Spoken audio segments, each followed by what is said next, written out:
I'd like to invite our second speaker on behalf of the opposition, Christine Jardine. She is, thank you. She is a Scottish Liberal Democrat politician. She was elected as the Member of Parliament for Edinburgh West in 2017. She is the Lib Dem spokesperson on Home Affairs, Justice, Women and Equalities, and sits on the Scottish Affairs Committee at Westminster.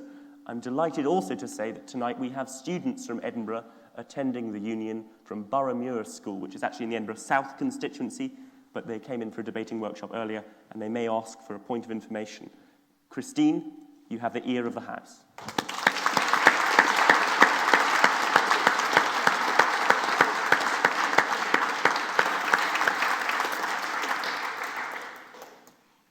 Did we do the right thing in leaving the European Union? Actually, the first thing I would take issue with about the question is that we have not done anything yet. We are still members of the European Union. And while the opposition might point to our economic strength at the moment, that is economic strength which is still part of the European Union. And it will not be until after December of this year that we know what our position truly is out with the European Union. The second point I would make is, in fact, it's a question. What's insidious about peace? What's insidious about the peace that the European Union has brought to this continent for 70 years? So that we are sitting here tonight, I would assume there are people in this room from other parts of what is the European Union, and think back 70 years to how impossible that might have been. June 2016, my daughter, who was a student at Edinburgh University, a month before had gone to Europe. She'd gone to tour with her friends by train. Almost to the day on the anniversary that my uncle had sat in a training camp in the southeast of England waiting to go to France for a very, very different experience from this generation has had visiting Europe. And that is the first thing I would say about did we do the right thing. Have we left behind a glorious opportunity for this country to build on that peace and create something even stronger than we had for 40 years? But the other thing I would ask is, who exactly is we? And who did we do it for that we haven't actually done yet? By we, do we mean those of us in this room? Students, politicians, academics, foreign students? Or is we the people of the United Kingdom? England, Scotland, Northern Ireland and Wales? Or is we that certain something that is more difficult to define? Our institutions, our economy, the fabric of our society? Who exactly is we? Well, friends, I have to be honest with you and say, it doesn't actually matter which one of those definitions you pick. For me, the answer will always be the same. No, we didn't. It wasn't the right thing to do for any of us. Someone is no doubt thinking, but you just said we haven't left. No, we haven't. You're right.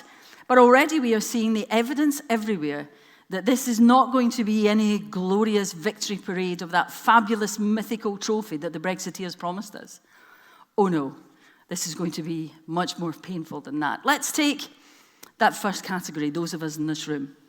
This week, the government's negotiating strategy revealed that the United Kingdom will consider which elements of Erasmus the UK will participate in on a time-limited basis. That's not what Boris Johnson promised when he said there was no threat to the Erasmus scheme. So now we know. We're going to have to fight if future generations are not to be robbed of the opportunity that so many of us, so many in this room have had to travel, learn, absorb another culture, contribute to another society, and come home with a greater understanding of it. And in some cases, with the love of your life. No, for those who will lose out, it was certainly not the right thing to do.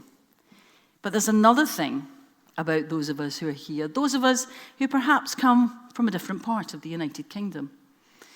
Will that relentless 40-year campaign to pull us from the world's biggest trading bloc threaten the future of what is the world's oldest and most successful political and economic union, the United Kingdom? I doubt if that was at the centre of UKIP and Brexiteer thoughts as they propelled us towards the exit of the European Union. It couldn't possibly have been, because if they had taken even the briefest of moments to think about what they were doing, they would have realised the danger to the fabric of our country, even in putting the question. One of the very first things I was asked before the 2016 referendum was, what happens if one part of the United Kingdom, doesn't matter if it's Scotland, Wales, Northern Ireland or England, what happens if one part of the United Kingdom votes differently from the others? 4 years later, that question is still one that is posed almost every day. What do we do about the fact that Scotland and Northern Ireland voted to stay? London voted to stay. England and Wales voted to leave. What if we choose different futures? How do we resolve the different views, the different impact, the different aims the four home nations might have after Brexit? And particularly in Northern Ireland, what could be the impact there? Brexit has arguably propelled Sinn Féin closer to power than we could possibly have imagined 4 years ago, pushed Irish unification closer to the top of the political agenda than anyone could have envisaged. And in creating that much argued over border in the sea between Scotland and Northern Ireland, have the separatists been handed the tools they so long desired? And by whom? The Conservative and Unionist Party.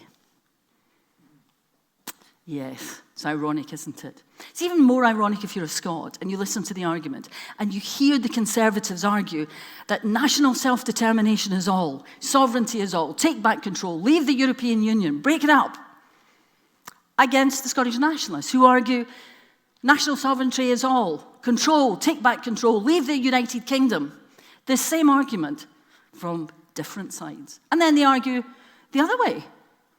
And the Conservative and Unionist Party says, save the Union. We're stronger together. We're better together.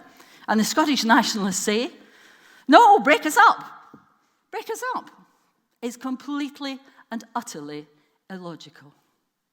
The consistent argument is that we are stronger together in a larger union. Speaking to the students today from Boroughmuir, I said to them, imagine there's a bag of Cadbury's buttons, and it costs £1.